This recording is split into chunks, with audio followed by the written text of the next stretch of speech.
Greetings, I'm Abigail. I've come across some remarkable mother-in-law stories that resonate with my own experiences. Similar to some of these narratives, my life was nearly derailed by my now ex-husband Steven and mother-in-law Doris. Interestingly, my sister-in-law Judy became a supportive friend and confidant during this challenging time. Allow me to share how I avoided being trapped in the financial burden created by Steven and Doris. My marriage to Steven was relatively recent, and unfortunately it didn't last long. In hindsight, I consider it a blessing in disguise as I discovered his true nature. I crave love, and Steven seemed to understand that, showering me with affection. Both of us had stable jobs, leading us to decide on marriage approximately 4 years into our relationship. Admittedly, it was a rushed decision, and little did I know about the facade of Steven's love. Shortly after our marriage, Steven revealed a shocking truth. He confessed to hiding that he had lost his job just before we married. This revelation left me bewildered and scared. He apologized, explaining that he was ashamed, fearing societal judgment as men in his family who couldn't provide were looked down upon. Despite my disappointment, I supported him as he searched for a new job. However, as time passed, Steven made no effort to find employment even 11 months into our marriage. Adding to my challenges, I found myself financially supporting his mother Doris with a monthly allowance. Doris, a difficult woman, treated me poorly, branding me a gold digger publicly and humiliating me at every opportunity. What made matters worse was Steven's lack of intervention, leaving it to his sister Judy to stand up for me. In a private conversation, Judy expressed her concern, acknowledging that her family might not be the best people. She confided that they would never appreciate me solely because I was a woman, drawing from her own experiences. Judy's advice became a turning point for me, prompting me to reassess my situation. I've had a well-established career, yet my mother constantly criticizes Steven simply because he's a man. Judy's words resonated deeply, as Doris consistently belittled women while showering her son with praise. I had often wondered how she would react when she learned that I was the one covering her expenses. Back then, I could never have anticipated witnessing her first-hand reaction and discovering the true nature of Steven. It all unfolded during a family dinner to which I was invited. The atmosphere was lively, with many people from Steven's side present. However, my husband's actions left me utterly speechless. He proudly proclaimed himself as the family's breadwinner, which I could have accepted.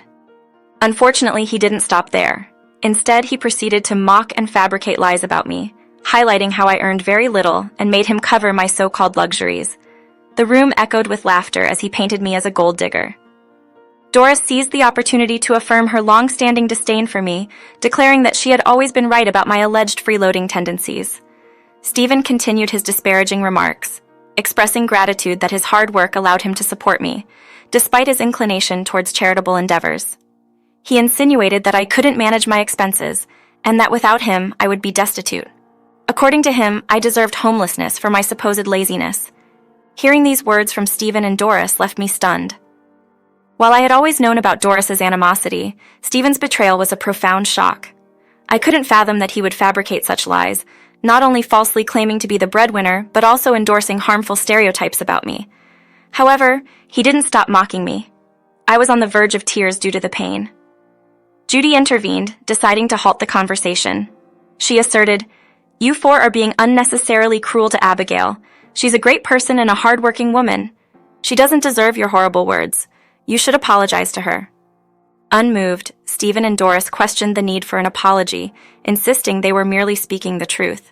According to them, I should be the one apologizing for being a supposed parasite. Doris even went so far as to liken me to a pet, claiming that I couldn't even support myself, emphasizing that men should take care of their women as women are naturally dependent on men. Amidst their laughter and toxic remarks, Judy, herself a hardworking woman, felt the sting of their words. Witnessing her mom praise Steven simply because he was a man deeply hurt her. Meanwhile, my initial hurt transformed into seething anger. Despite having devoted my time and money to caring for them, I found myself unable to recognize Steven anymore. Suppressing the urge to confront them then and there, I endured Steven and Doris's continued jokes until I couldn't take it any longer.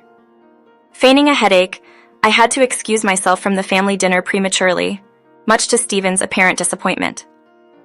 Upon our return home, I finally confronted Steven, unleashing my frustration. I demanded an explanation for his hurtful words, emphasizing that I was not a parasite living off him. I pointed out that he was the one not working anymore. In response, he dismissed it as not being a big deal, attributing his comments to the supposed machismo in his family. According to him, it wouldn't bode well if people knew the truth about our situation. I found myself unemployed, and instead of supporting me, you went out of your way to label me a parasite. Rather than simply fabricating a job, you chose to denigrate me in front of our entire family just to boost your ego. How do you justify this, Steven? Answer me. You're being overly dramatic today, Abigail. Learn to let things go. You're spoiling all my fun. Now calm down and go back to sleep. It's been a long night. Steven dismissed, attempting to trivialize the situation. No, absolutely not. I won't pretend I was okay with what you did today. Did you even hear what your mother said? Instead of defending me, you joined Doris in humiliating me even more, I protested, refusing to back down. Leave my mother out of this, Abigail. You're the one who can't take some jokes and harmless teasing. You're simply blaming us for your insecurities. Let's go to bed. You have to work tomorrow. I have the luxury to stay at home and waste time, Steven remarked, casually heading to the bedroom to sleep. Stunned by his nonchalant dismissal of my feelings, I realized he couldn't understand why I was reacting this way. That night, I stayed on the couch reflecting on everything. It became clear that I had been a fool. Steven and his mother were using me to fund their lives without any genuine feelings.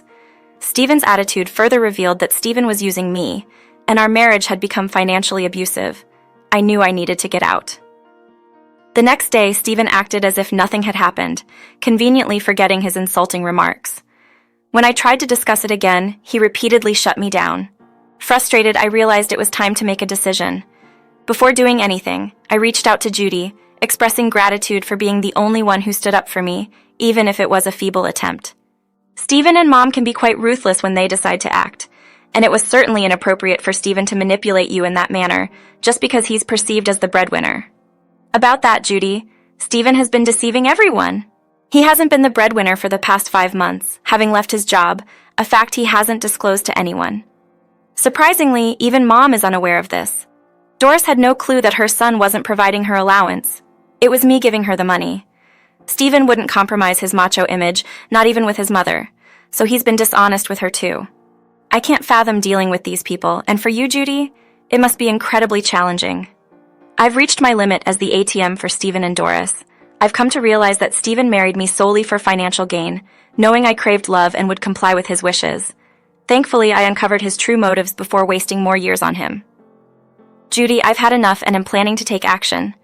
I confided in you because I believe you can support me. Abigail, I understand your predicament. I've suffered for years as well. Please share your plans and I'll do my best to assist you. I comprehend your position and I'm here for you. I informed Judy about my intentions. I aim to teach Steven and Doris a lesson for their regressive views on women and make them understand they can't exploit others at will. Together, Judy and I devised a plan and set it in motion. I consulted with a lawyer, addressing certain matters, and decided to wait a week before initiating the first part of my plan. Once the week elapsed, I was ready to confront Steven. Just 11 months into our marriage, I sat him down and disclosed a crucial matter. I urged him to be patient and listen, but he dismissed it as another trivial issue. Frustrated, he insisted I drop the matter and stop being dramatic, expressing his disdain for dramatic women. That's when I delivered the news to Steven that he no longer had to be with me because I had filed for the annulment of our marriage. He was taken aback and thought I was joking. When he asked why I initiated the annulment, I explained that he lied about being employed and manipulated me into supporting his freeloading lifestyle. When I attempt to communicate with you, I realize that you no longer care about my feelings. Moreover, you did nothing to shield me from your mother.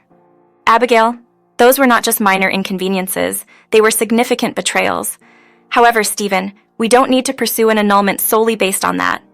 What's your plan, Steven? Do you intend to keep me in limbo for a few more years until you're ready to claim alimony? Well, those plans won't work anymore. I see through your facade, Steven.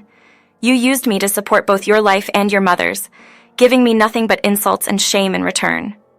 As you looked at my enraged expression, you began to apologize, finally realizing that I was not the doormat you once imagined. I am a woman who knows how to stand up for herself. The moment you heard the word annulment, you understood that your human ATM was about to break free. You pleaded with me, unaware of what else I had in store for you. You begged me not to end everything, claiming we were once happy together. But I call this more than a small mishap. For days, I've tried to discuss your actions with you, but you consistently ignored me, becoming furious each time I brought it up. You never apologized for your behavior, and our once good relationship deteriorated when you tricked me into supporting you and your mother. I don't want your insincere apology, Steven. I'm done with you, and we are proceeding with the annulment. And there's one more thing I forgot to mention. I pulled out some documents and handed them to you. As you read the papers, shock overcame you. Yes, Steven, these documents are about our marriage annulment and your eviction notice. Since I've already informed you about the annulment, I thought it fitting to provide you with the eviction papers as well. You panicked, pleading with me, claiming I can't kick you out because you're my husband. But where is your attention, Steven? I've already made it clear that I've filed for an annulment. You won't be my husband for much longer, and yes, I am indeed asking you to leave. I find myself with no alternative place to turn. It's not feasible for me to confide in Mom about losing my job. That's out of the question. You, on the other hand, had no qualms about fabricating details to Doris regarding your employment situation. I'm confident you'll devise a solution. Craft a narrative or employ some stratagem. As for your mother, she won't receive any more financial assistance from me. However, in my generosity, I'm affording you the time to devise a plan before the month concludes. I've stated my position and left Steven to navigate this predicament independently. Anticipating his call to Judy for assistance, we'd orchestrated the plan such that she would staunchly refuse any aid. Having endured enough humiliation, Judy was eager to sever ties and willingly participated in my scheme. Throughout the next month, Steven attempted every conceivable gesture to change my stance, adopting a romantic demeanor and showering me with affection. He even purchased gifts using the last allowance I provided. I simply left them in the main bedroom and retired to the guest room. Granting him the main bedroom was my parting gesture, knowing he'd likely be facing the cold streets soon. He remained convinced I wouldn't evict him. In the meantime, Doris remained oblivious to the unfolding events. When the month concluded and she didn't receive her allowance, she stormed into my house, accusing me of intentionally withholding it. I denied her claims, asserting that Steven's financial decisions were his own. Unfazed, she insisted that Steven had informed everyone about my supposed dependency on him and alleged draining of his accounts, even eyeing her money. I dismissed her accusations, clarifying that it was never her money to begin with. When she challenged my denial, I questioned what she intended to proclaim to the world about Steven's success. When I informed you that Steven was unemployed and I was the one providing financial support, you dismissed it as nonsense. Others, too, would not believe it. Steven had consistently portrayed himself as the breadwinner of our household. However, when confronted by Doris, Steven remained silent, unable to continue the facade. As Doris prodded him to assert his status as the breadwinner, Steven finally admitted the truth. I, not Steven, was the sole provider of our household. Doris vehemently rejected this revelation, insisting that her son wouldn't depend on a woman. Unfazed, I informed her that I had given Steven an eviction notice a month prior, and he was to move out by the coming week. Doris, shocked by this revelation, interrogated Steven, leading to the admission of the truth.